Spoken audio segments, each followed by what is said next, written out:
Hello and welcome to this episode of the Dungeons and Debacles podcast. I am your Dungeon Master, Kevin. Everyone's been off for the holidays, so it's time for another bonus episode. I hope you've been enjoying these. They're fun to put together and they let me tell you what's going on in other parts of the world and what's happening to characters we've left behind, at least for the moment. This time we find ourselves back where we started, in the city of Cala, as we tell the story of what happened to Tivitt's adoptive father, Mica, after his son was murdered. The last time we saw him, he forsook Arathis and vowed revenge on his son's killer right before the temple was burned. I hope you enjoy this bonus tell, and we'll be back next week with a regular episode. It was a rainy morning in the city of Cala. Even so, the docks were bustling with workers and sailors as they offloaded and loaded cargo from the ships. 6 cloaked figures walked the dock streets this morning with a purpose. Tales would be told for generations after this that they saw them approach the greasy palm with fire in their eyes. But most spinners of those tales probably didn't notice or weren't even there. Mica, the adopted father of Tivitt, and widower of Duggan, the priest of Arathis, knocked hard enough on the door of the greasy palm to rattle it on its hinges. After a few seconds, Davick, the totally legitimate business owner, opened the door and stared at the tall, leather-skinned man. Davick broke a smile. Here for a massage, Mica? I didn't think we would be your type of establishment. There's a men's bathhouse in the North Docks that might be more to your liking. Mica's eyes narrowed. No, Davick. I'm not here for a lard-fingered handjob you pass off as therapy. So what is it that you want? Is this God business? I'm not with the God anymore, Davick. I have a new higher purpose now. May I introduce you to my new friends? Davick's eyes went wide as he just now recognized the people with Mica. Towering behind Mica was a silver dragonborn with a huge greatsword at his back, dressed in dull plate mail. This was Cala the Inquisitor, a paladin of Bahamut. The half-elf woman with silver hair in the chainmail and brown cloak at Cala's side was Lox the priest, a brave, to the point of suicidal if the tales are to be believed, adherent of Cord. The bald gnome man in the black robes and cloak was the sharp-tongued archmage Jordan Thresh, one of the most powerful wizards outside the Tower of Insight. He was currently scratching his leg with his legendary staff, Warsong. The halfling man with the salt and pepper curly hair in the dark brown leather and forest green cloak was Orin the detective. He had a jeweled eye patch over his left eye and a deep scar that ran down to his mouth that pulled his lip into a slight grin. And last but definitely not least was the tall blonde human man in the red tunic and wide brim hat. He was unmistakable. This was Master Bard Eric Tellwright, one of the most famous teller of tales in, well, probably the world. Mica gave a slight smile as he saw the recognition wash over Davick's face. It's not every day you actually meet legends, and if the companions are at your door, well, chances are it can't be good for you. He noticed the smile left Davick's face. Good, he thought to himself. This might go easier than he thought. I see no introduction is necessary. But to be clear, these are the companions, and we wish to have a talk with you, Davick. You will want to give the ladies a day off.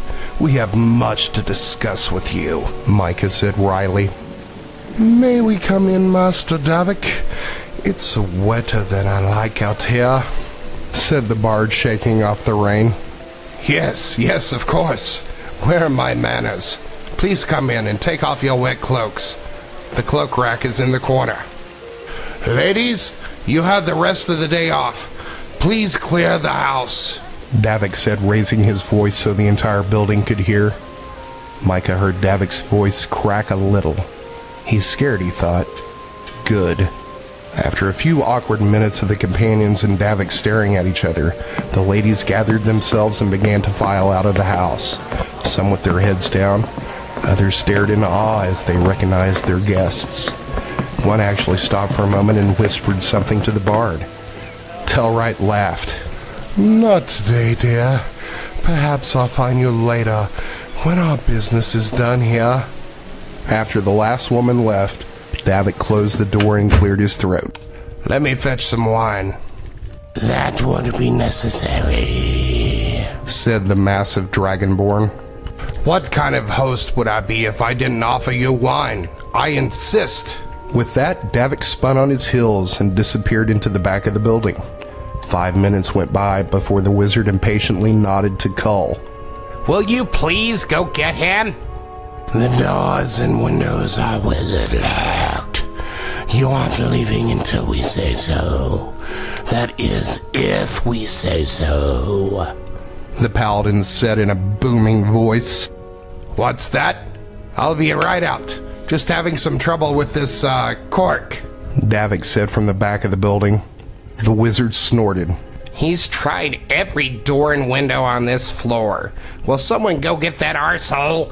This place reeks of coconut oil and..." He bit his tongue as he noticed Locks giving him a warning look. Other things. I don't want to linger in this knuckle brothel any longer than necessary. Do you?" Davick entered the parlor with a tray of cups and bottles of wine. Mica noticed that Davick was breathing hard and should probably change his shirt. He was really sweating now. "My apologies. Here we go," Davick said as he set the tray down on the table and began to pour the wine. After he finished filling the cups, he lifted his cup and frowned, as no one else moved to take one. "Well, don't be rude," Davick said in nervous, faux offense. The bard gave a questioning look at the priest. "It's clean. Not good, but not poisoned," said Locks. The bard and the rogue took a cup, but only Eric drank. "Have a seat, Davick. We may be here a while," said Orin as he swirled the wine in his cup. Davick took a long swig and sat back into a cushioned chair. He noticed the companions were not making a move to sit and frowned. "So what is it that you want, Mica?" Davick said, topping off his cup. "Don't play coy with me, you palm peddler. You know why we're here. I knew you were shady, but I would never thought you capable of what you've done." Mica seethed. "Mica, you wound me. Surely I don't know what you're talking about. I'm a legitimate businessman." Davick feigned offense. Now, Mica, if you're going to journey with us, you must learn to control that temper of yours. There may be plenty of use for that later." Orin sounded almost annoyed with Mica. "Do you know of the Vanguard, Davick?" the halfling said as he looked into his cup and picked out something with his finger.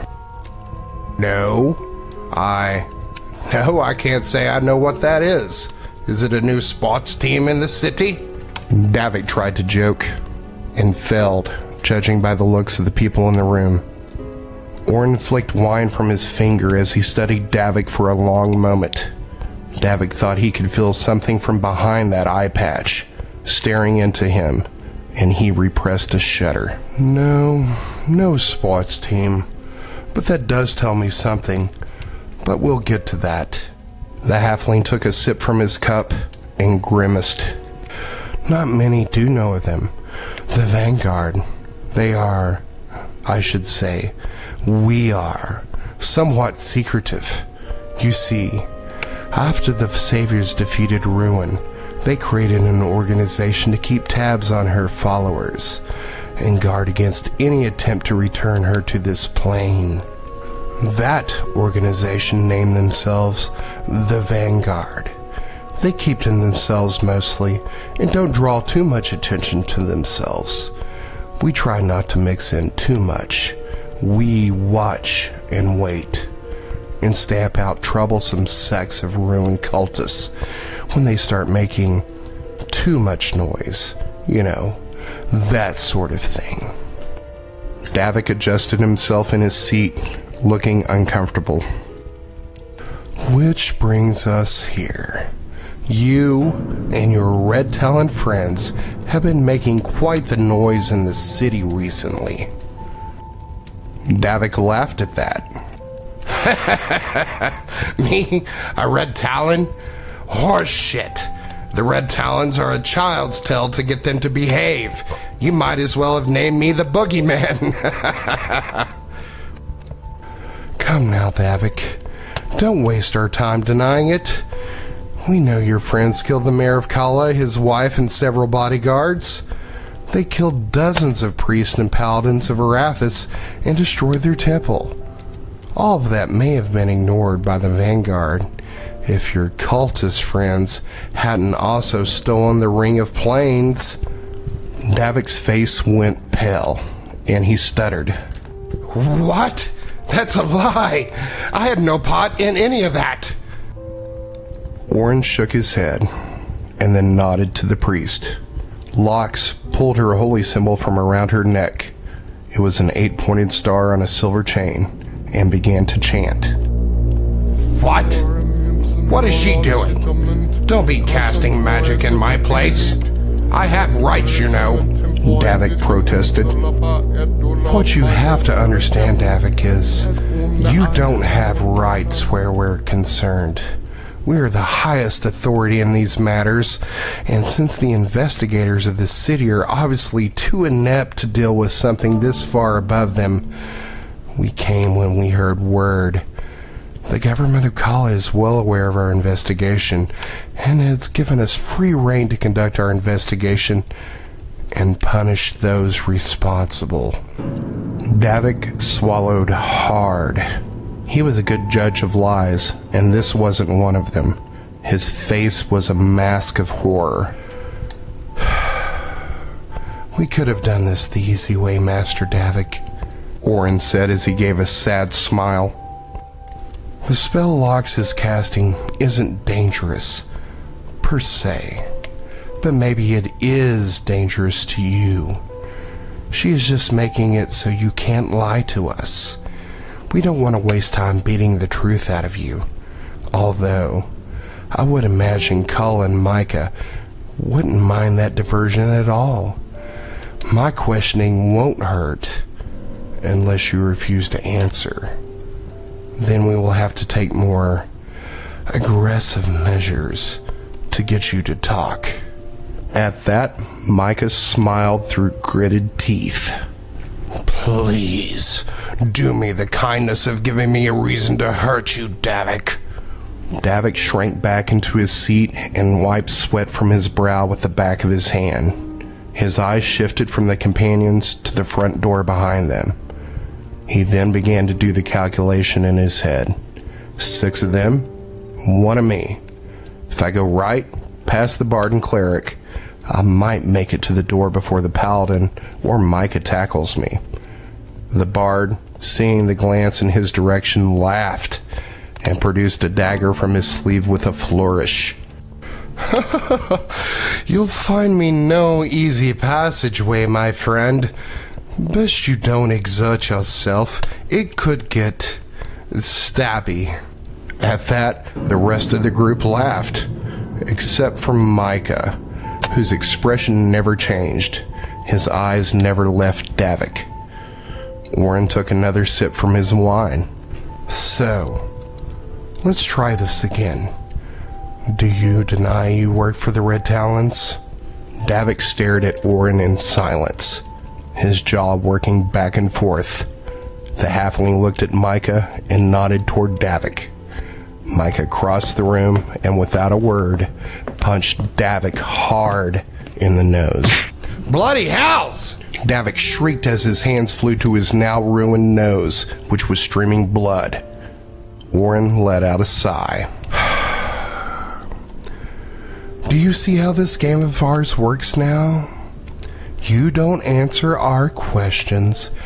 You get hurt. It's very simple. Now I will ask again. Do you work for or with the Red Talons, Davick? I don't want to start taking toes this early in our conversation. Davick was shocked when the word yes came out of his mouth. That wasn't what he was going to say. He meant to say no. He thought the word no. He began to shout the word no, but when he opened his mouth, the word yes came out. His eyes bulged when he realized what he had just done. He had just damned himself. Good. Now that that's out of the way, and we know the zone of truth is working, let's get down to the answers we don't already know, Orin said smugly. Davick knew that he'd been beat, and there was no way of getting out of this short of an army at his back. But even that might not be enough against the companions. Davick was not a brave man, but not exactly a coward. But he could do the math and was pragmatic about his situation. He decided that getting out of this with as little pain as possible was probably for the best. They may end up killing him, but there was no use in being tortured. Maybe he could make a deal. Fine. You got me. I did work for the Red Talons, but it's not like I'm one of them. I will tell you what I know. I can help you. There's no reason to hurt or kill me, Davick said with as much composure as he could muster. He was going to try to keep his pride if he could. Unfortunately, that isn't something I can promise you. But I can promise you this. If justice demands your death, it will be swift and painless. We aren't monsters, said Orin sympathetically. Did you speak truly when you said you did not know of the Vanguard?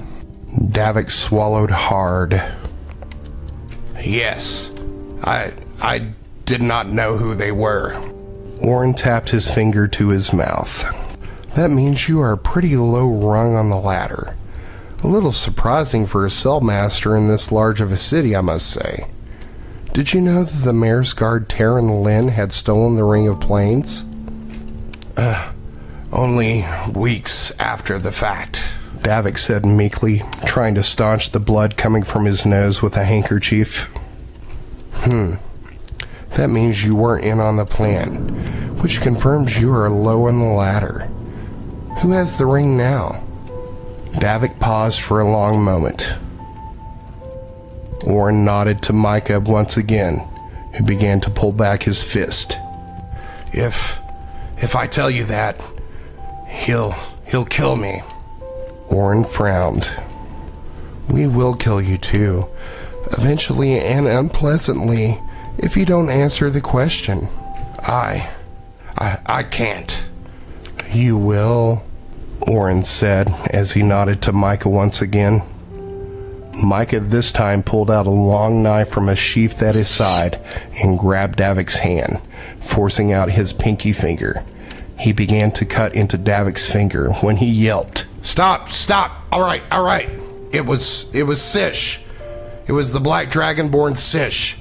He's an enforcer for the Talons.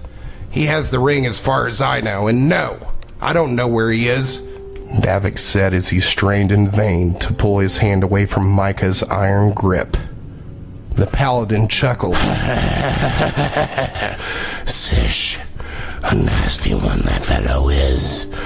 Surely you must know when he gets one of us on your doorstep, you're going to get a visit from others in your organization, not nearly as polite as we are. I doubt that conversation will be painless no matter what you tell them. Then, of course, they will kill you. Best you can hope for is to run and live out your days in a cave. That is, if we let you, the wizard chimed in. So, Sish is your contact? Orin asked, sipping from his wine. I get orders from him, but rarely. I don't have a contact, I just get orders now and then. Usually by letter, and I never see the messenger. Listen, I'm not a Red Talon. I don't believe in any of this stuff about them being a god or returning or any of that nonsense. I've also heard she's already returned. It's all kid stuff. I'm just a businessman. I take their money and arrange things. That's all. Mica still had the knife pressed against Davick's pinky finger. Blood was beginning to pool around the blade. So, who gave the order to destroy the Temple of Arathis? The priest asked impatiently. Sish! Who gave the orders to unleash the kobolds on this city? Mica growled.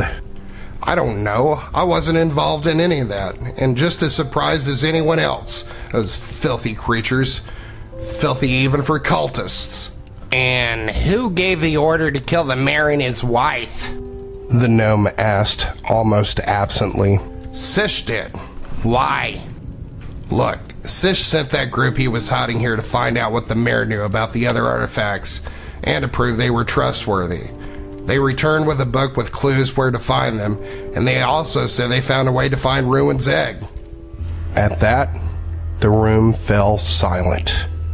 The paladin coughed, visibly shaken. Repeat what you just said. They were sent here to find out what the mayor knew about the other artifacts. No, the part about Ruin's egg, you fool. They said they found an amulet that's part of a map to find Ruin's egg in the Temple of the Raven Queen in the Witching Woods. Whatever that means. They said they also found a book of the mayor's mansion that told a tale about it. Orin turned and gave a stern look to the wizard. This is ill news, Joran said grimly. Who was this group sent to the mayor's manor? I want names and descriptions, Orin said, visibly trying to compose himself. Davick noticed this and thought this must be really serious if the companions were worried. What the hells did he get himself into? There was this human bard named Alexander. He was about average height and build, good looking, but not really anything that stood out about him. There was the former Cala guard named Juliet. She was a red dragonborn and carried this fancy magic halberd. There was a half-elf monk named Alunidas. He was wearing these fancy green and silver robes when he came back from the mayor's house. Those stood out. There was a middle-aged human druid named Gwendolyn with some really weird ideas about health and such. And the one person you probably can't miss was a hell-sworn human named Adel. Big guy with a sword. Looked like a noble by his stock, but incredibly uncouth. Sounded like he was from Carnley by his accent, by my estimation. At the mention of a hellsworn, Cull, the silver dragonborn paladin, spit on the floor and gave a ward against evil with his hands. When Mica hears the name Alexander and Juliet, he growled, cut off Davick's pinky finger in an almost absent-minded stroke, and grabbed the man by the throat. Mica leaned into Davick's shrieking face and said, "Speak true, worm! Did Alexander and Juliet kill my son Tivit and my husband Duggan?" Davick squirmed in his chair, trying to pull Mica's hands from his throat, but Mica was too strong. Blood was streaming from his now missing finger and covering his face and Mica's arm. I can't breathe. Mica released his grip enough for Davick to speak and screamed, "Answer me!" I don't know, but I know they were Sish with it when it happened. I don't know for sure who killed them. Must be true. I had nothing to do with it. Were these the same Alexander and Juliet that named themselves the companions in this city? The bard said. Yes. They also had a warlock and a beastman with them. I heard the beast came back to the city and told of their crime. He said only he, Juliet, and Alexander survived. He said the Dragonborn and the barn turned on Tivit, Adamanti, and Duggan. He left soon after the guards and Alexander and Juliet in custody before they escaped and came here. They didn't tell me what happened other than Sish made them an offer they couldn't refuse. And where are these imposter companions now? And Mica, let go of his throat. It makes it difficult to understand him, Orin said patiently. Mica took his hand away from his throat, but still loomed over the man. I sent them to Carnley on a ship named the Sea Witch. They left weeks ago. And who is the contact in Conley? The cleric said impatiently. I don't know. I just know the contact is at the Rusty Anchor. They don't tell me anything else. They keep things secret and separate between the cells. I just do what I'm told. And I'm a facilitator. That's all. We are going to need names of the Red Talons in this city, Orin said, nodding to the Dragonborn to fetch a paper and quill on a desk in the parlor. Yes. I'll write them down for you. The paladin took the writing implements from the desk and put them in front of Davick. Unfortunately for Davick, his strong hand appeared to be the one that was now missing a finger. He pulled a handkerchief from his pocket and tried to wrap his hand to stop the bleeding before he began to write. It didn't work that well, and blood began to drip onto the paper. All of them, please. From the highest to the low, said the Archmage Joran. After a few minutes, Davick said, There. Everyone in Cala that I know with Red Talon business. Orin began to read, tracing his finger down the paper until he stopped halfway down the page. After a moment of studying the name, he looked up from the paper and said uneasily, Nifron. You say you dealt with a human who named himself Nifron? Yes, that's what he called himself. He's a good thief. I hired him for several jobs. Not even sure he was a Talon, just good at his job. Davick looked confused. Why was Nifron important? Or dangerous enough to make a companion uneasy? He was just a rogue for hire. It could be a coincidence, the priest said. Except that name is ancient. Doubtful anyone would know it. It would have to be one hells of a coincidence, the wizard said, looking vexed. Are you sure he was a human? Describe him. Davick thought for a moment. He's a human. Thin build and average height. He's usually dressed in black leather armor and a black cloak. He carries a rapier and a weird-looking long-pointed dagger with hooks along the hilt. Was there anything unusual about this Nifron?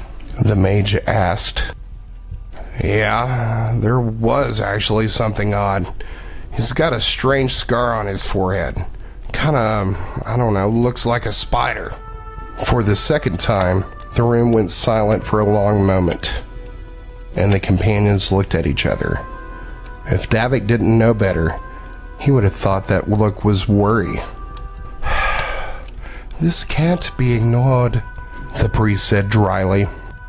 No, it can't. But we have more pressing matters at the moment. Davick, do you know where this Nifron is at the moment? No, I haven't seen him since he left the group. Why is he so important? That's really none of your concern, Master Davick. But we will take care of it, the priest said dryly. I've told you everything I know. Is there anything else you need? Yes, unfortunately for you, we will require your life, the Dragonborn said grimly. Davick began to cry. I know there's no use pleading for my life.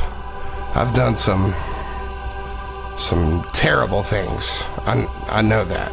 Please, just make it quick. Yes, that much I have promised you, but I'm afraid we must make an example of you, Davick.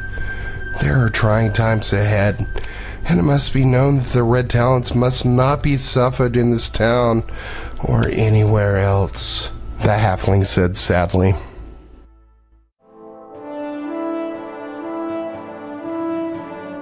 The rain had turned into a mist by late afternoon. The companions had rallied the Cala guard, and those guards had found most of the names on the list. To the surprise of some, more than a few of those names belonged to the guards.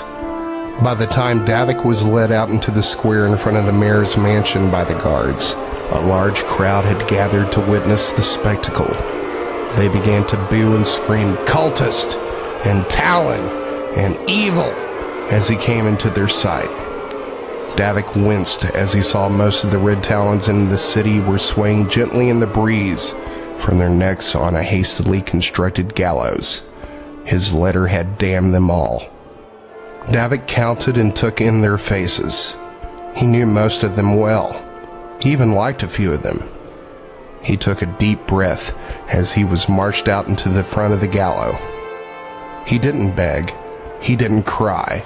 He would maintain some pride as he went to his death. He had made peace with what was about to happen next. He'd made his choices, and this was the result. They stopped in front of the gallows, and he saw the companions and Mica waiting there for him. After a moment, the bard Eric Tellwright began casting a spell. His voice boomed across the square as he spoke. The rumors you have heard are true. The Red Talons, the dragon cult of ruin, are no child's tale. They are real. They have wreaked havoc upon your city in the past weeks. They murdered your mayor Tobin Reese and his wife. They are responsible for the murders of priests and paladins of Arathis and the destruction of their temple. The cultists set filthy kobolds upon your city to kill and cause chaos. This evil will not stand, and we shall not fear, for they are all cowards that cling to the shadows. May ye all know this. We who stand before you are the companions, and we stand in the light. We are the vanguards of the legendary saviors who fought and defeated the evil dragon ruin so many years ago. Your city is now under our protection. These cultists seek to steal the artifacts that banished ruin to the abyss. Know that we will not allow this to happen. Let the word spread from this city and this day that the Red Talon shall be hunted to the mountain. If you have heard any rumor of their activity, report it to the town guard without delay. We have rooted out their evil in this city. You see the result of that hunt behind us swinging from these gallows. Before you see their leader, Davick, owner of the disgusting greasy palm massage parlor in the southern docks. His treachery and deceit will be punished before you today. Let the word spread. The allies of ruin will not be suffered on this plane. What do you have to say for yourself, Davick? Davick was surprised to hear his own voice booming across the square. This was the bard's magic, no doubt. I regret what I've done. I thought they were all fools who believed in children's tales and took their money. I know now the evil I've wrought upon the city that I love. I beg your forgiveness. Forgiveness is something we simply cannot give you for your crime, Davick.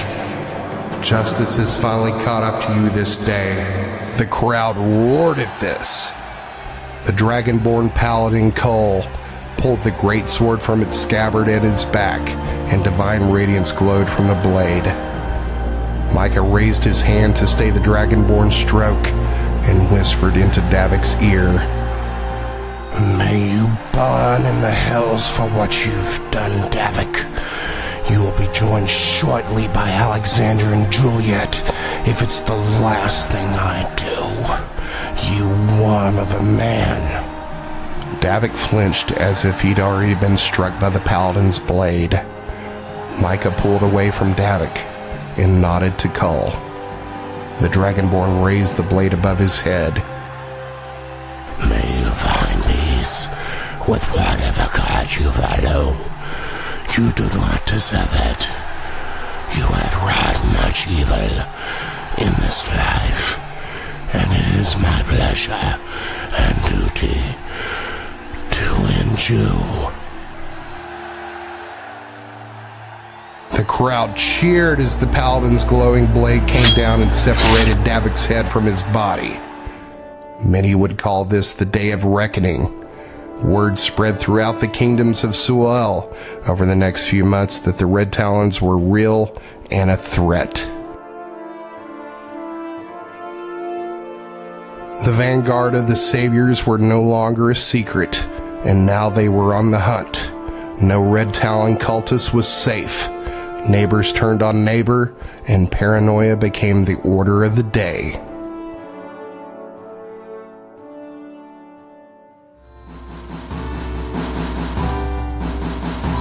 Thanks for joining us for this episode of the Dungeons and Debacles podcast. A lot of people say this, but we really do want to hear from you. Are we shinier than a platinum piece, or stankier than a kobold's loincloth? Let us know what you liked and didn't like. Everything helps this make a better podcast for you. Got an idea for monsters, items, and commercials? Let us know about it. You might hear it in the show. Find us on Facebook and Twitter at Dungeons and Debacles Podcast. We also have a website where you can learn more about the characters, lore, and maps of this world. You'll also find articles about Dungeons and Dragons and a whole lot more. Just search Dungeons and Debacles Podcast. Do you think the government of Luscane is spying on you and you don't have a social media account? Then email us at dungeondebacle@gmail.com. You can also check out the theme song and all the commercials you heard on the podcast on our YouTube account. Just search Dungeons and Debacles Podcast.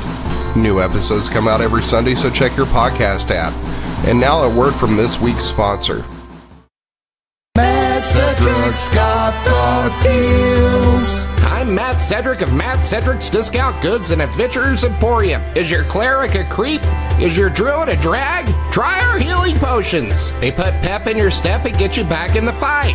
A healing potion will never try to convert you to a god or get into a moral debate with you. Just drink it and feel better about the decisions that led you to your current situation. Try our new flavors exclusive to Matt Cedric's Discount Goods and Adventures Emporium. Berry Blitz, Melon Melee, and Arctic Chill. Side effects may include delusions of grandeur, increased risk of infection, drowsiness, impotence, headache, and bloody stool. Ask your cleric if healing potions are right for you. My prices are so low, I'm practically giving this stuff away. How do I do it? Don't worry about it. Come on in to Matt Cedric's Discount Goods and Adventures Emporium. We have convenient locations in a city near you. Just talk to the town guard for directions. Matt Cedric's Discount Goods and Adventures Emporium, where the only thing madder than me is the savings. Matt Cedric's got the deals. The music you heard on this episode was Water Prelude, Road to Hell, Tempting Secrets, Death of Kings, and Majestic Hills by Kevin MacLeod at Incompetech.com. Licensed under Creative Commons by Attribution 3.0 license. You can find that at creativecommons.org/licenses/by/3.0.